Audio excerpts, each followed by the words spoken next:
皆様新年明けましておめでとうございます。昭和レシピチャンネル、今年もよろしくお願いいたします。2020年にチャンネルを開始してから試行錯誤を続けてまいりました。2021年にはメンバーシップを始めましたが、時期尚早ということで会費を改定、最低金額でメリットは絵文字を使うことくらいしかありませんが、応援していただければということでメンバーシップ限定動画は開始しました。その後サブチャンネルを開設。これも時期尚早だったかもしれませんが、メインチャンネルで上げられないような動画や予告編を時々アップしています。そのうちメインチャンネルが成長した時にこれも意味をなすものとなるでしょう。ですからメインチャンネルに今年も力を入れ、皆様に喜んで見ていただけるような内容にしていきたいと思います。特に今年いっぱいまでは過去動画の短縮版を基本にしていきますので、その短縮版の有意義な使い方についてご説明させていただきましょう。これをうまく使い分けていただければ、昭和レシピチャンネルをより活用していただくことができるかと思います。それと字幕を活用することをお勧めします。昭和レシピチャンネルはほとんどの動画に世界各国の言語で字幕をつけています。設定の歯車マークをクリックしてご自身のお使いになる言語に字幕設定を行ってください。料理とは関係ありませんが、言語学習にも利用できます。日本人にとっては習いたい言語の字幕を勉強する材料にもなりますし、逆に日本語を習いたい方はご自身の言語字幕を見ながら私の話す日本語の聞き取り練習になります。本当に美味しいスタミナ丼になりますよ。さて、本来の目的、レシピの活用ですが、まず短縮版の使い方。短縮版を見る方法は動画のリストを遡って探すことも可能ですが、再生リストから短縮版、その再生リストの全体を見るを選ぶと、短縮版だけの動画リストを見ることができます。短縮版は短い時間で大体どんな料理かを知ることができますので、それをご覧になって作ってみたいと思われたら、概要欄の冒頭に本編動画へのリンクが貼ってありますのでクリックしてください。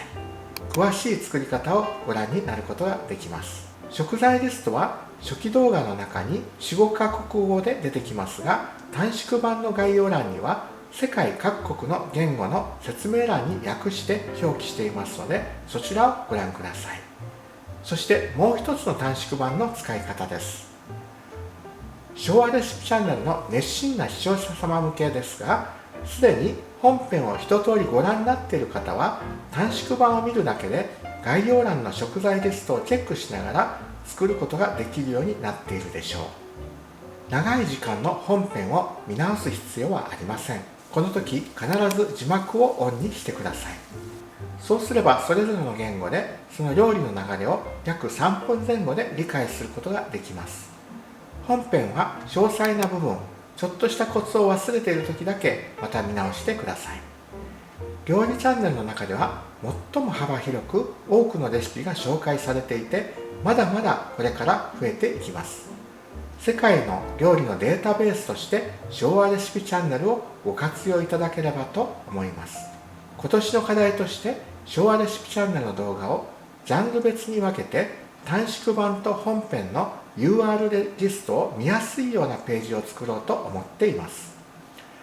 問題は多国語化をどうするかということですが、英語か日本語あるいはスペイン語で作ったページを Google のページごと一括翻訳機能を使ってそれぞれの言語で見ていただくようにすれば解決できるのではないかと思います。それが完成したら見たいレシピをすぐに探すことができますので、今晩のおかず何にしようかなと迷った時など便利ですね。その時はまたご案内させていただきますね。最後に短縮版はセリフがなく私のお気に入りの BGM を使用しています。再生リストの短縮版カテゴリーをお選びいただければ BGM として料理の映像とともに音楽を聴くことができますので、そういった方法でもご活用ください。今回ご紹介させていただいたチャンネルの活用法、もう一度まとめますと、1、字幕をオンにして言語学習に活用。2、短縮版からお好みの料理を探し、見つけたら概要欄のリンクから本編を再生する。3、すでに作ったことがある料理は短縮版を見るだけで概要欄にある食材リストで作ることができます。4、短縮版再生リストを BGM として活用。ということで、今後とも昭和レシピチャンネルをどうぞご活用ください。チャンネル登録と評価、コメントよろしくお願いいたします。では、nos vemos. Chao, chao.